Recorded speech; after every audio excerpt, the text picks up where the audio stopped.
Welcome to Inside the Castle, the podcast that goes behind castle doors to have real conversations with real people about solving the nation's toughest challenges.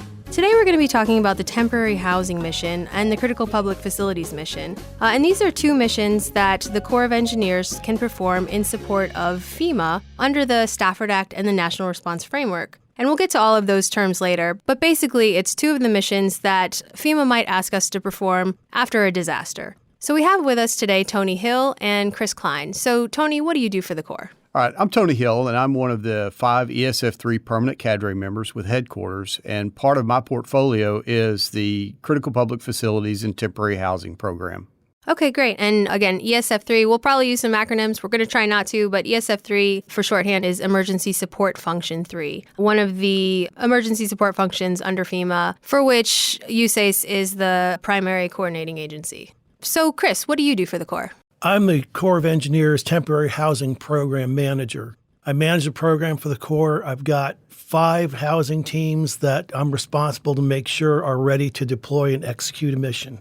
Okay, so we've kind of danced around, that this is 2 missions that we do in support of FEMA after disasters, but let's start with temporary housing. Can you just kind of take us through the mission in a nutshell? What is the temporary housing mission? Temporary housing is a program that we execute under FEMA's authority. It's a program where after an event, someone who's lost their home or it has become uninhabitable, FEMA will provide them a place to stay while they repair their own home. That's an important thing to say because FEMA doesn't repair the homes. They provide a place for people to stay while they repair their own home and work through their insurance issues.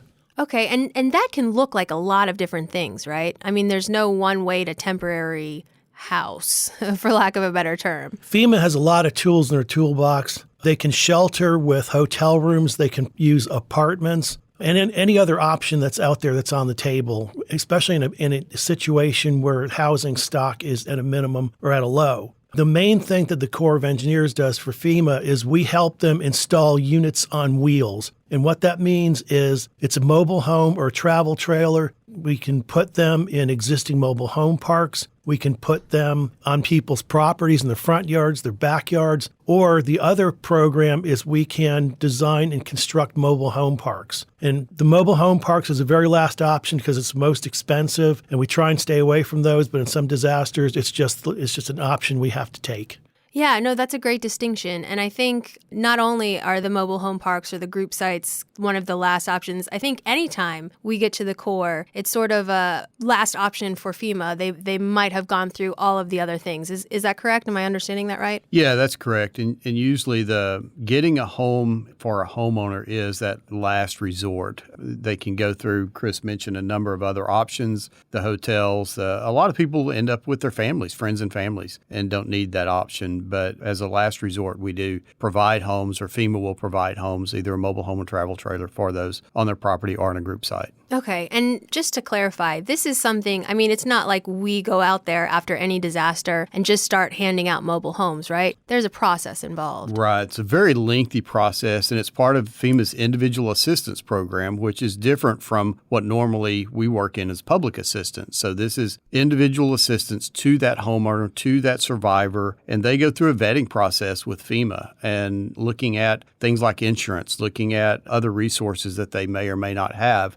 And you'll go through a process and ends up getting a list of survivors that are eligible for these temporary homes. Okay, so Chris, you were mentioning kind of 3 different avenues that the Corps could go through under temporary housing. It sounds like those are sort of 3 maybe mission subsets. So maybe can you kind of outline and differentiate between those 3? Well, looking at what we do today versus what we've done in the past, FEMA now has their own contract involved where they'll use that for haul and install. They'll ask us to provide technical monitors to watch the contractor install to make sure he doesn't cut corners. Then we will go through what we call an RFO, request for occupancy process, where we go in and we check all the critical utilities in the unit, make sure everything is working properly. Then we'll certify to FEMA that somebody is ready to move in. And then FEMA will take over, and that's their process. Okay, and so haul and install, we use that kind of term sort of loosely because we understand what it means. And I don't think I even had a really good appreciation or understanding of it until I actually went out in Louisiana in 2016 after the Baton Rouge flooding. We had a large mission there. And haul and install literally means there's a big pad of mobile homes and the contractor or the Corps or whoever is actually hauling those mobile homes, taking them to private sites and installing them on people's homes.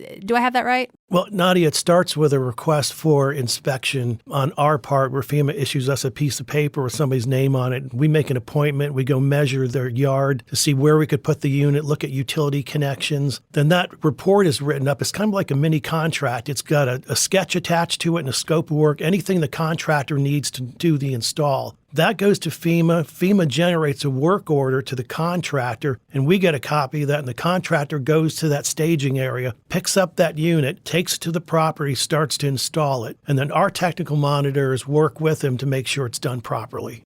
Okay. No, thanks, Chris. That's a great explanation. And, it's a really cool operation to see in person because it is at once, very broad and providing support to a ton of people. And then at the same time, it is so very individualistic, right? I mean, you are interacting with actual homeowners, with survivors, and it's a really touching thing, I think. It's probably the most rewarding part of the job to get out in the field and actually interact with the survivors. They all have a story to tell, and part of our job is not just the engineering side of it, but to interact with that survivor, listen to their story, and talk to them. In a lot of cases, they need to talk. Yeah, absolutely. So that was one mission subset, right? The technical assistance, the technical monitoring that we provide for FEMA's own inherent contract capability. So what's the second one? Second one is group site design and construction. FEMA has that capability in their contract, but often they prefer to use us. So there's 3 sides to a group site mission, 3 phases. There's land assessment, where we go out and assess the feasibility of the land, look at the availability of utilities and connection points. The second is design, and the third is construction.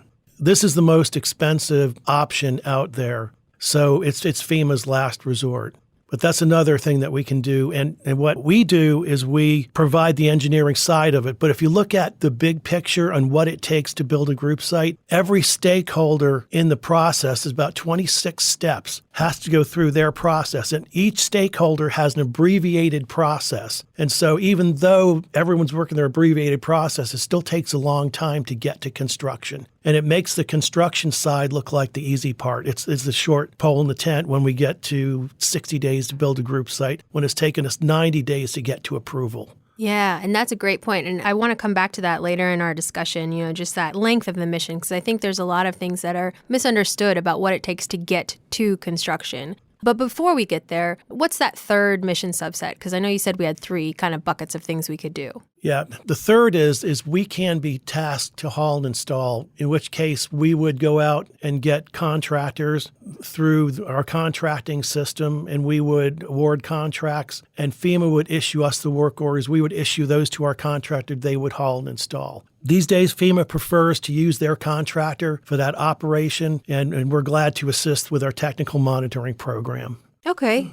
So that was an excellent overview of kind of the different flavors of temporary housing support we can provide to FEMA. But what about critical public facilities? Because I know these used to be one kind of lumped together mission, but now they are 2 missions. So what's the difference? Critical public facilities, where housing is individual assistance, critical public facilities is a public assistance mission. And whereas housing is 100% federal, CPF tends to be 25%, 75% cost shared. Critical public facilities is assistance to local governments that have been affected by an event. It can become in the form of office operating space or medical clinics, the shell where other agencies actually install the medical equipment, police stations, fire stations. Our biggest one is schools, temporary units outside the schools while they repair their school system.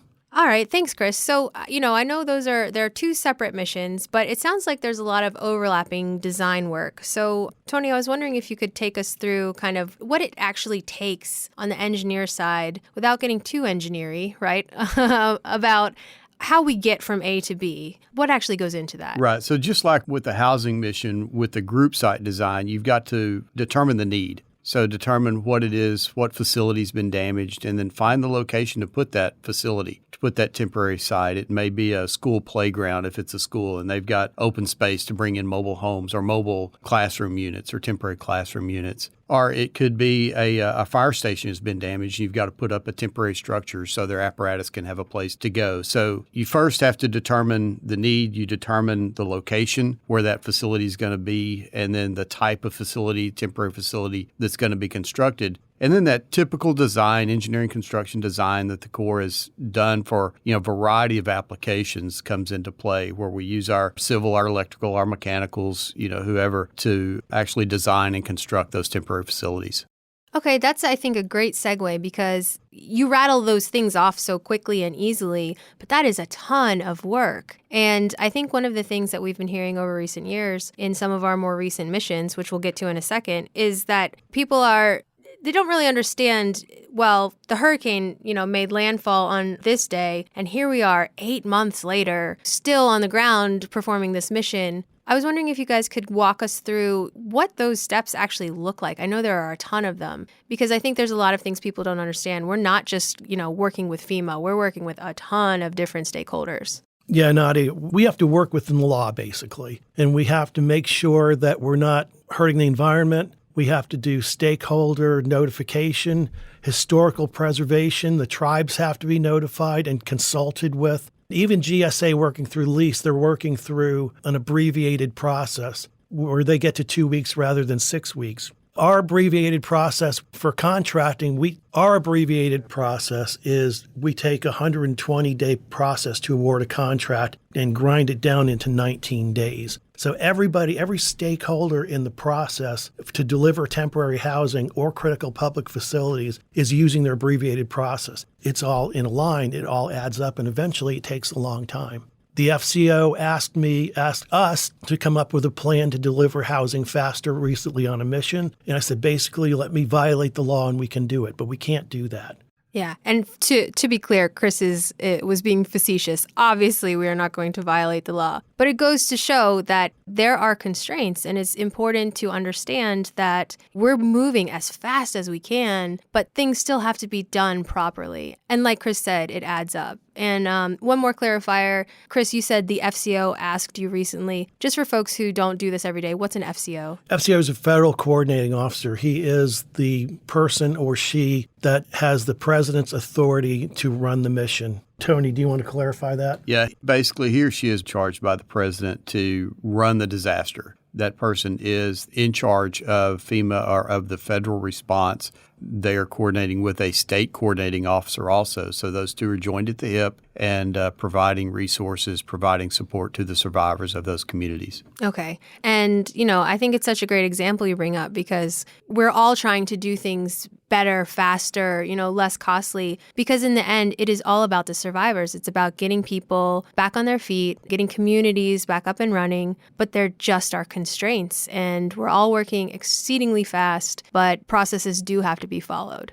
So on that note, let's go over some recent missions, because honestly, I'm so thrilled to even see you, Chris. You've been gone for so long. You're like a roving nomad. You've been deployed here, there, and everywhere. I know we've had a ton of recent missions. Can you walk us through some of them? In 2018, there was the California fires, and we actually constructed 3 group sites or mobile home parks where we housed people.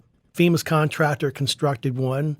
For Hurricane Laura, we had about a 1,200 unit mission. We mostly installed units in commercial parks, existing mobile home parks, and on people's properties. We did some design work, but we never constructed anything. Our main focus there was the technical monitoring support to FEMA. Right now, we're engaged in Hurricane Ida in Louisiana, and we're looking at probably 4,500 families where their homes are uninhabitable and they need some sort of housing. There's a limited number of commercial parks, commercial sites, so we're currently looking at needing to build mobile home parks for 2,400 families. We currently have 1 park constructed, 3 in construction, and probably 8 more coming. Okay. And y'all were in Oregon, too, for the wildfires in 2020 or 2021. Is that right? It was 2020.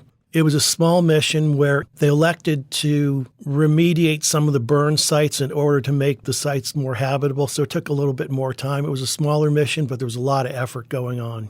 Okay, so you guys have been so busy. You have enduring missions that are even still currently ongoing. And here we are again looking at another hurricane season coming rapidly upon us. So what are some of the things that you're doing to look ahead and get ready for the upcoming season? Well, training is one. We've got a good training package in place online for anyone that would like to take it or needs to take it. We always have turnover on our teams, so that's something we look at. Our target to be ready and green, ready to go, is June 1st.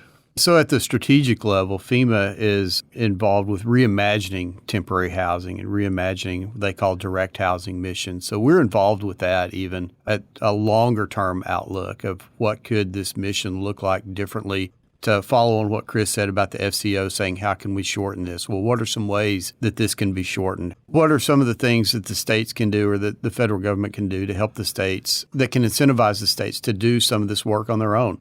What can be done to build resiliency in the housing stock in the future? Some of those bigger strategic questions we're being pulled into with FEMA.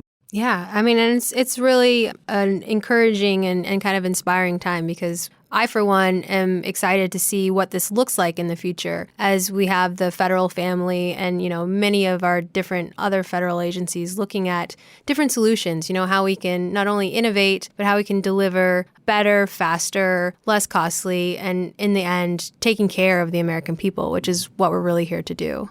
All right, so that was an excellent overview. Thank you, Tony. Thank you, Chris, for joining us today on this edition of Inside the Castle. We appreciate you and your insights. And to our listeners, we want to hear from you. What topics are important to you and people you're interested in hearing from? Until next time, be safe, be innovative, and be revolutionary.